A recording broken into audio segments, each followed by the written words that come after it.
Can modern speakers equal vintage speakers? This question comes to us from John in Redding, California. Dear Paul, it seems high-quality audio dealers are scarce in my area. Well, don't feel alone, John. They're scarce all over the world and getting scarcer. Anyway, I have to go to San Francisco to find any. How do vintage speakers compare with modern speakers?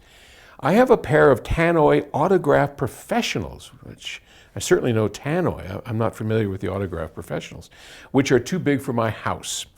I have no concept of their value, but would like to replace them with something smaller. They've been driven by McIntosh amps and a preamp. These have two 15-inch concentric cones in each speaker. Wow. Dual 15-inch woofers, okay? I believe they're British, built around 1968. Can I get something of equal quality for anything near what they are worth? All right, well, we don't know what they're worth, but I imagine they're probably worth a pretty penny. I mean, vintage speakers go for a good deal of money, generally. There's a whole marketplace out there of people who love vintage stuff.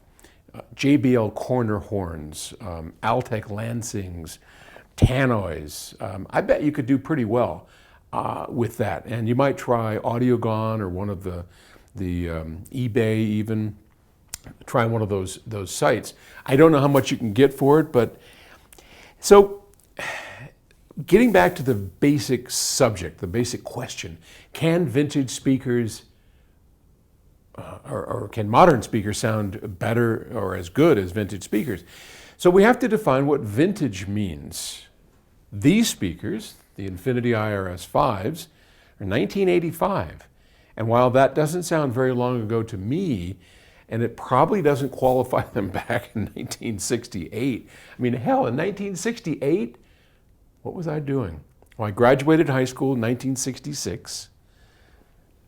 I was attempting to go to college in 1968, more attempting to evade the draft, to be honest with you, what was going on.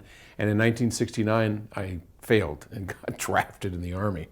Anyway, so I guess these are sort of vintage, but not vintage to the extent of 1968. So Gus Skinnis is just peeking in at me here. Come on, come in. Come in, we're just right in the middle of a video. Come on in. All right, come on. You got to get on over camera if you're going to come in. Okay. So this is Gus Skinnis and Don Grusin. Hi. Hi. Pleasure to be here. It's Yeah. looking He brought good. me coffee. He brought coffee. I brought coffee. I'm sorry I didn't bring you any. Oh, that's all right. You know, I'm wired up. We'll get out of your hair. Oh, that's okay. Yeah. We're going to go listen to the banjo tapes. Did you show him the Fender Rhodes? Yes. Well, I didn't open it up. Oh, because Gus just bought a like Fender mine. Rhodes. I saw it. Yeah, it's kind of like mine. Mine's a suitcase. Oh, okay. So it has the speakers. But and it was hot rodded by Eddie Reynolds. Do you remember? In New York. Well, he was in L.A. Oh, So he changed 3 or 4 different okay. preamp setups for it. So. Oh, right. Wow. Yeah, well, this doesn't have any electricity in it. It's just Right. passive. Yeah. Yeah. But man, what a sound. Those I love it. those pianos And it had a feels sound good. to And them. what a console. Yeah. Well, we'll go The down and Studer. take. Yeah. Studer. Oh, the The Studer. Studer. Yeah, you like that?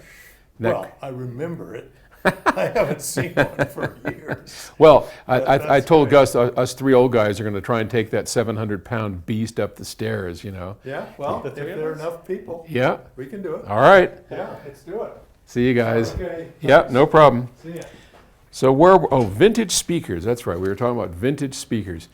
So, yes, 1968's clearly vintage. And for those of you who don't know, Don Grusin is the brother of Dave Grusin. From Dave Grusin's, he's a very famous jazz pianist, as is Don, a brilliant musician. And Gus, of course, is running our studio, Octave Records. And we just got, and I'll show you in a future video, I'll show you this console. We just bought a 40-channel Studer console. Oh my God, it is gorgeous. All right, we're getting off track. There are very few speakers in the world that sound as good as these. I don't know of any. We're trying to build a set next door, but so far I don't know of any. So if these are vintage, then modern speakers don't live up. But in general, I would say modern speakers are much more accurate today, much more able to bring goosebumps up on your skin. Even some lower cost speakers today can just do amazing musical reproduction in the home because driver technology has gotten better. We have ribbons, we have all kinds of things that can definitely outperform a lot of the horns and the big paper woofers of the 1960s and 70s. So I would say in general, you're in really good shape. If they're too big for your home, you'll find somebody who's going to give you a pretty penny for those speakers.